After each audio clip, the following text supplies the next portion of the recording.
Aussi l'amélioration des compétences numériques des enseignants et des étudiants pour l'usage conscient du numérique. Il faut vraiment souligner l'usage conscient du numérique parce que cela devient une responsabilité.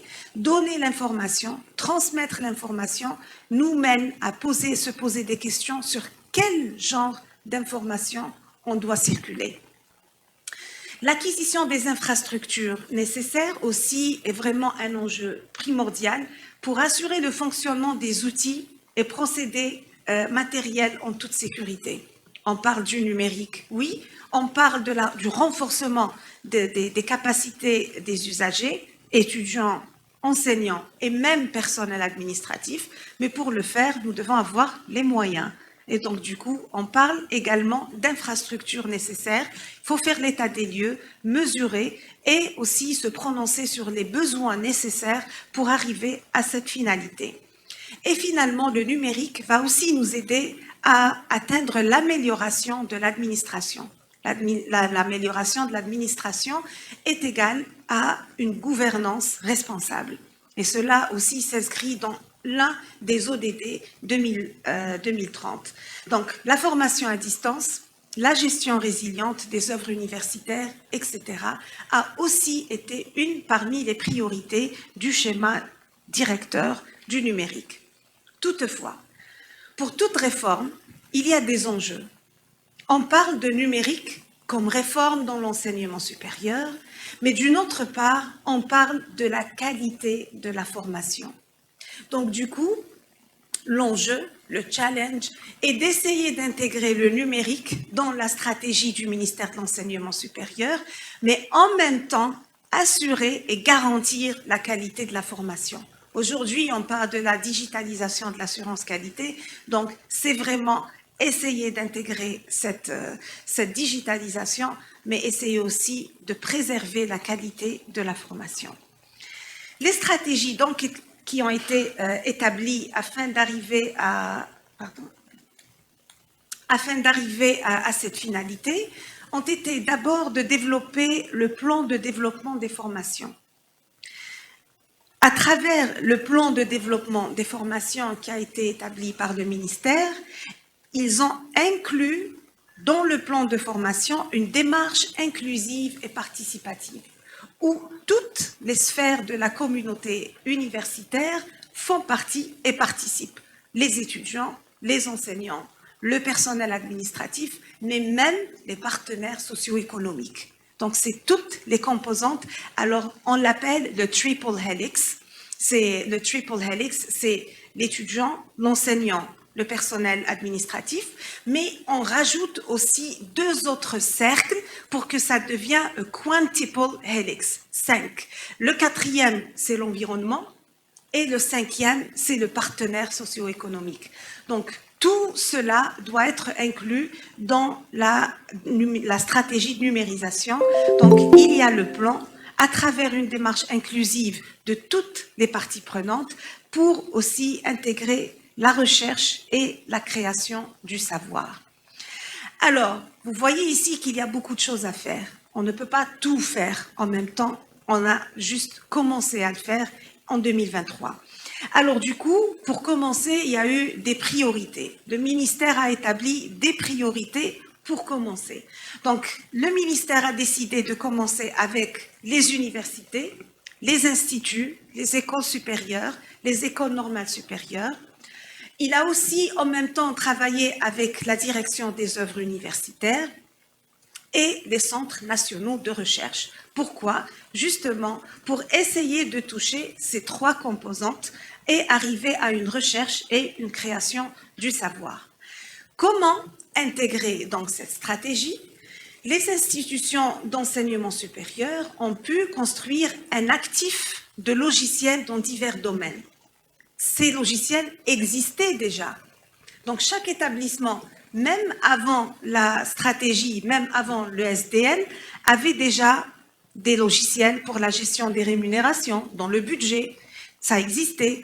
La gestion des stocks, la gestion des notes. Chacune de nos universités avait un système dans la pédagogie et aussi pour faire les emplois du temps. Tout cela existait. Mais c'est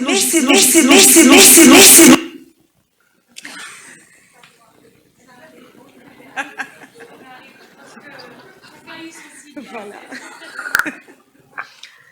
Mais ces logiciels demeurent donc des logiciels métiers, restés sans possibilité d'intégration dans un système globalisé. Donc il fallait vraiment, il y avait des logiciels séparés, il fallait intégrer tout cela pour arriver à cette approche participative.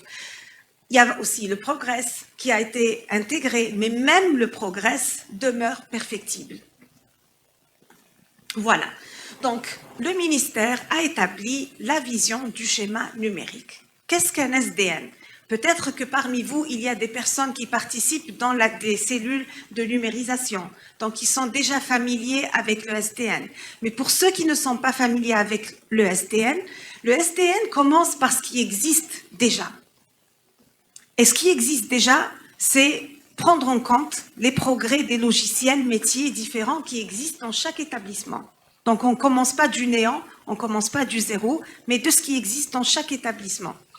Dans ce qui existe, on rajoute la vision de numérisation à travers la création d'une refonte de la vision du numérique du secteur et la définition des nouvelles balises, c'est-à-dire prendre ce qui existe déjà et le modifier pour qu'il réponde à la nouvelle vision participative qui touche toutes les sphères et toutes les catégories universitaires. Pour ce faire, il fallait un nouveau schéma. Ce nouveau schéma est établi sur ce qui existe, plus la nouvelle vision. C'est ce qu'on a appelé le schéma directeur du numérique. Donc finalement, qu'est-ce que le SDN? C'est ce qui existait, amélioré avec la nouvelle vision de la numérisation pour qu'il soit inclusif et qu'il réponde aux exigences des priorités nationales. Cela n'a pas été fait par le ministère uniquement. Quand on parle de vision participative, le ministère l'a déjà établi à travers des débats, des rencontres au niveau des conférences régionales, au niveau institutionnel. Il y a eu des rencontres aussi à l'intérieur de chaque établissement. Pour faire quoi? Pour enrichir et débattre avec les institutions, leurs besoins, leurs inquiétudes. Vous savez que pour chaque nouvelle étape, il y a des réticences, il y a des inquiétudes. Donc il fallait vraiment passer par cette étape de débat pour vraiment essayer de comprendre quel est l'enjeu et quels sont les besoins de chaque établissement. Sur cela, il y a eu l'établissement, après avoir écouté tout le monde, le ministère a décidé de créer des comités. Donc, il y a eu des comités au niveau national, un comité au niveau du ministère, un comité au niveau des conférences régionales et des comités au niveau des institutions. Ces comités avaient dans l'obligation de rédiger une feuille de route, donc une construction de la feuille de route pour intégrer le numérique dans toutes les sphères. Alors, pourquoi tout cela? Parce que l'université d'aujourd'hui devra assurer une transition vers l'université 4.0. Le ministère de l'Enseignement supérieur est donc, à travers cette vision, est déterminé à faire du numérique le pilier central de toute activité dans la pédagogie, dans la recherche et dans la gouvernance, dans les institutions universitaires, mais aussi dans son administration centrale, c'est-à-dire même à l'intérieur du ministère, tout devra aussi basculer vers le numérique.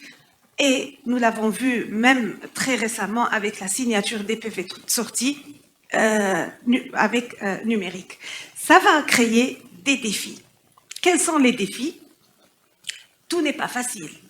Donc du coup, le défi des œuvres universitaires vraiment est un grand défi. Peut-être aujourd'hui on ne le ressent pas en tant que chercheur, en tant qu'administrateur, mais c'est vrai que les œuvres universitaires sont occupées par la prise en charge d'une massification d'étudiants importante, qui l'empêche par moments d'aborder la réflexion de sa modernisation. Comment le faire? Est-ce qu'on arrive à le faire dans les temps? Ça, c'est un grand défi. Aussi, il y a le défi des disparités d'accès à Internet. Ça, on le sait tous. Et donc, à la technologie numérique. Donc, la mise en place de cours en ligne lors de la pandémie du Covid-19, et cela, Madame Chader l'a aussi signalé, a davantage révélé des lacunes. Nous avons tous souffert au départ de la mise en place de la digitalisation pendant la période du Covid-19, avec parfois l'absence d'ordinateur, une connexion Internet défaillante, donc il y a eu beaucoup de défis. Le défi du développement d'une culture du numérique, c'est aussi la responsabilisation, c'est une culture du numérique et des conditions nécessaires pour y parvenir. C'est une résistance, voilà.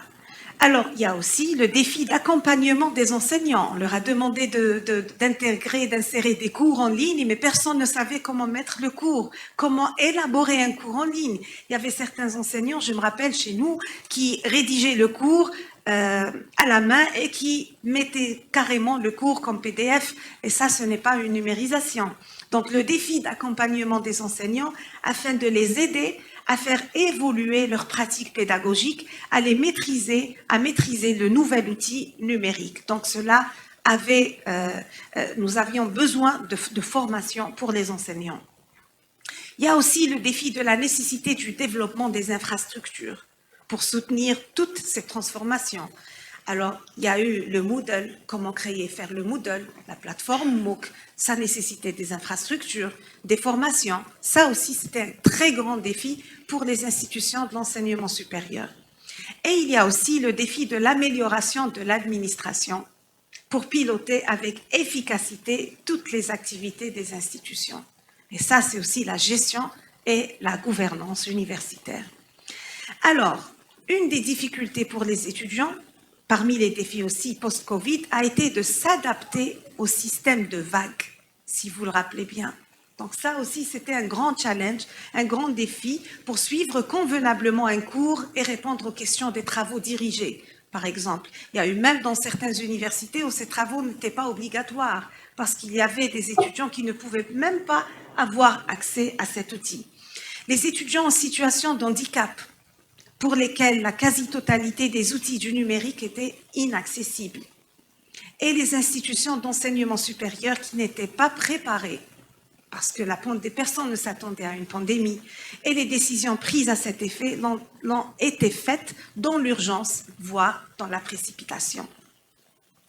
Alors, tout cela a mené le ministère de l'Enseignement supérieur à faire des réflexions pour reconsidérer les usages du numérique dans l'environnement des institutions de l'enseignement supérieur et aussi à changer de paradigme et à développer de nouvelles et originales approches entre les enseignants et les étudiants pour les soutenir à une meilleure collaboration.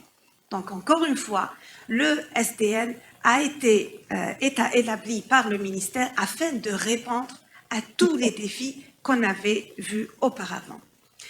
Pour ce faire, on doit revoir les enjeux et les recommandations qui ont été faites par le ministère. Alors, le ministère a développé à travers les comités qu'on avait vus au niveau ministériel, au niveau des conférences régionales et au niveau des établissements, ils avaient détecté certains enjeux communs. On avait vu qu'il y a eu débat.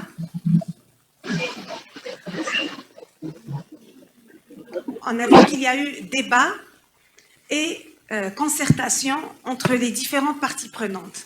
Alors, les parties prenantes qui ont participé au débat ont pris en compte 12 enjeux qui sont des enjeux partagés par l'ensemble des institutions de l'enseignement supérieur. Alors, l'enjeu numéro 1, et vraiment c'est très important de les voir parce qu'après, on va voir comment la stratégie du ministère, à travers 7 axes, a essayé de toucher et de remédier aux 12 enjeux. Alors d'abord, l'enjeu des ressources et l'acquisition des compétences numériques. Ça a été soulevé par l'ensemble des institutions. L'infrastructure performante et sécurisée. Ça, c'est une nécessité pour la numérisation. Le numérique comme un soutien à la formation et de sa visibilité. La réussite et l'insertion professionnelle de l'étudiant. Donc, vous voyez que chaque enjeu vraiment est un enjeu lié à une des priorités du ministère de l'Enseignement supérieur. Une recherche visible qui crée de la valeur. le recours à l'intelligence artificielle. Ça, c'est vraiment une priorité pivot. La rénovation pédagogique et les nouvelles formes d'appropriation du savoir. La modernisation de la société, c'est-à-dire cela se fait à travers la formation tout au long de la vie, lifelong learning, mode de formation et les contenus multimédia, ça c'est important pour aller vers l'étape de la numérisation, le système d'information, la dématérialisation et la numérisation. Il y a eu vraiment une politique de dématérialisation de la part du ministère qui a été envoyée à tous les établissements d'enseignement supérieur. Et finalement, tout cela se fait dans le but de renforcer la visibilité, l'attractivité de l'établissement et de ses relations nationales et internationales. Alors, pour le faire, comment se déroule ce système directeur du numérique qui va prendre en compte ces enjeux pour répondre aux besoins des établissements? Le système le déroulement du schéma directeur du numérique se fait à travers l'étude de l'enjeu qui va être prise en charge à travers une vision et des objectifs définis pour répondre à cet enjeu. Ces objectifs vont être réalisés à travers l'adoption de certains axes stratégiques. Chaque axe stratégique va toucher 1, 2, 3 enjeux. On a 7 axes stratégiques pour 12 enjeux. Donc du coup, pour certains axes, on va retrouver 2 ou 3 enjeux. Pour répondre, pour réaliser ces axes stratégiques, on va établir des programmes. Et chaque établissement était dans l'obligation d'établir et d'installer une cellule de numérisation pour élaborer son propre programme de réalisation du schéma directeur du numérique. Comment on réalise le programme? On réalise le programme à travers des projets. Donc des projets pour la formation, des projets pour la recherche, des projets pour la gestion administrative. Et donc tout cela se fait étape par étape, et cela, quand il est fait, va être périodiquement révisé et mesuré par des indicateurs. Ce sont les indicateurs de performance qui existent aussi dans le projet Digitac. Donc, ces indicateurs vont mesurer chaque projet dans son domaine. Alors, il s'agit donc d'un projet majeur qui recense et précise l'affectation des outils et des moyens numériques nécessaires pour réaliser le schéma dans le temps et dans l'espace. Parce qu'on est limité par le temps. Tout projet est limité par le temps et par l'espace. Donc, le schéma directeur du numérique doit, pour chaque établissement, doit être construit avec une vision qui donne lieu aux axes stratégiques, et nous allons les voir. Chaque axe stratégique se décline en programme et chaque programme se décline en projet comprenant des activités à réaliser. Donc, le schéma existe, la finalité du programme existe, la finalité des activités existe déjà. Donc, le ministère a déjà établi le schéma dans sa totalité. Chaque établissement était juste dans l'obligation de remplir le schéma selon ses spécificités et ses besoins. Alors, les axes stratégiques, donc l'étude et la répartition des 12 enjeux identifiés dans la vision du numérique, répond à un regroupement de 7 axes stratégiques. Ces axes stratégiques forment désormais la vision stratégique du ministère de l'enseignement supérieur. Quels sont ces axes? Donc ici, on reprend les enjeux. Ici, je vous ai repris les enjeux avec les couleurs. Parce que pour chaque axe, il y aura une couleur. Vous allez comprendre que, par exemple, pour l'axe 2, pour l'axe vert que nous allons découvrir, cet axe vert répond à l'enjeu numéro 2, infrastructure, performance et sécurité. L'axe qui est coloré en jaune, par exemple, on va le voir, va répondre à l'enjeu numéro 8 et l'enjeu numéro 12. L'axe qui est coloré en bleu va répondre à l'enjeu numéro 10 et l'enjeu numéro 11. Donc, c'est comme ça que ça fonctionne. Maintenant, on les regroupe. Quand on les regroupe, voici les axes. Alors, les axes, l'axe premier, le numérique pour accompagner la formation des usagers. Cet axe, il va répondre à quel enjeu? Si on reprend, parce qu'ici, ça s'est décalé un peu, il répond à l'enjeu numéro 1. On le retrouve ici. Le 2, l'axe 2, c'est le numérique pour une offre de formation innovante. Il répond à l'enjeu numéro 3 et l'enjeu numéro 9. Quel est l'enjeu numéro 3? Ici, c'est le numérique comme un soutien à la formation et la visibilité. Donc, vous voyez ici que la correspondance entre enjeu et axe stratégique se fait dans le schéma par les couleurs. Ensuite, on a l'axe, on a l'enjeu, nous avons ensuite le programme. Le programme, si on prend l'axe 1 qui est le numérique pour accompagner la formation des usagers et la modernisation des ressources.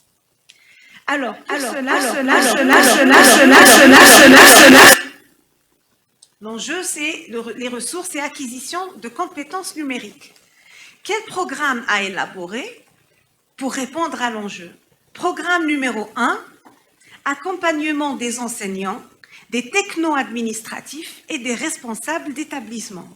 Donc, des formations ont été réalisées par chaque établissement d'enseignement supérieur pour renforcer les compétences des enseignants, des administrateurs et des responsables de l'établissement.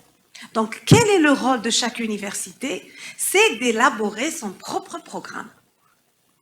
Et c'est pour ça que le programme de Sétifte ne sera pas celui de Béjaïa. Le schéma, il est le même, mais le programme sera différent.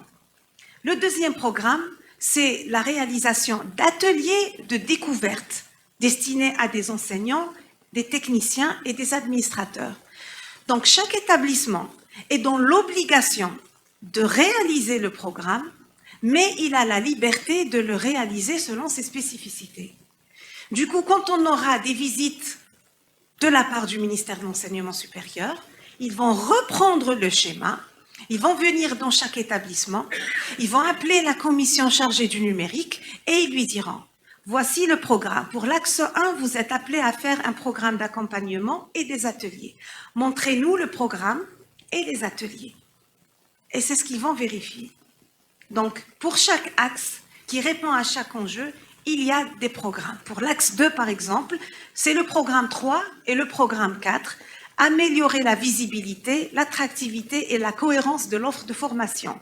Donc, chaque établissement est aussi appelé à réaliser un programme pour répondre au programme 3 et au programme 4. Et c'est ainsi que continue le schéma avec les 7 axes pour répondre aux 12 enjeux. Voilà, donc ici, je vous ai... Par exemple, pour le dernier axe, l'axe 7, c'est l'internationalisation, les relations nationales et internationales. Nous avons eu l'obligation de développer le programme numéro 14 pour la visibilité et l'ouverture au national et l'international. Le programme 15, coopération internationale. Et là, on a fait des ateliers pour développer le programme Erasmus. Il y a eu l'université de Béjaïa qui avait aussi participé aux Erasmus Days, à l'Info Day pour les programmes Erasmus. Il y a eu la modernisation, la formation tout au long de la vie. On a fait ça avec les partenaires socio-économiques de l'université, selon des programmes. Donc, chaque secteur ou chaque vice-rectorat ou chaque service avait dans l'obligation de développer un programme. Et nous avons eu la visite de la commission du ministère en 3 reprises pour vérifier la réalisation du programme du numérique. Et on aura prochainement une 4e visite de la commission. Donc, c'est un travail colossal. Pour le faire, il fallait diviser le travail entre les 3 composantes qui interviennent dans la réalisation d'une roadmap. Chacune lui a été attribuée une couleur rouge, verte ou bleue. La première, c'est des projets exécutés au niveau du ministère de l'Enseignement supérieur, c'est-à-dire à travers l'équipe des réseaux qui devait être aujourd'hui parmi nous, mais pour des obligations, elle n'est pas avec nous.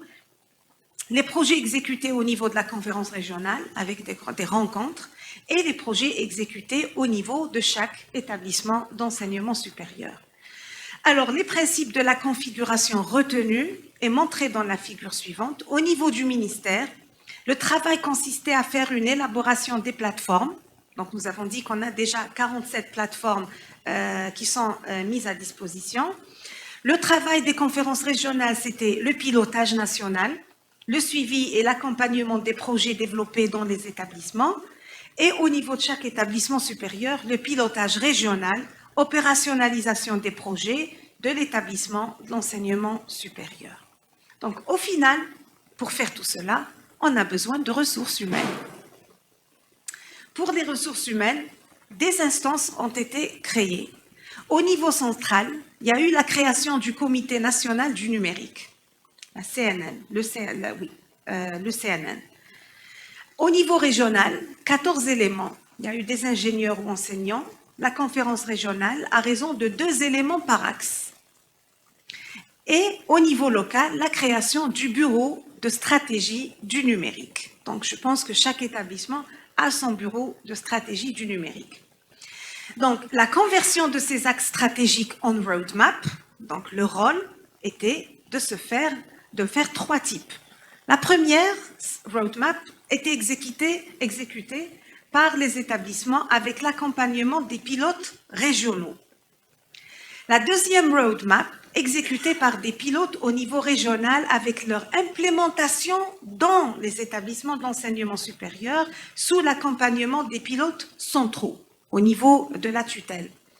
La troisième roadmap au niveau central, c'est toutes ces roadmaps devront contribuer à développer le système Progress, ce qui est en train de se faire, et à terme, de permettre la construction du système d'information au niveau local.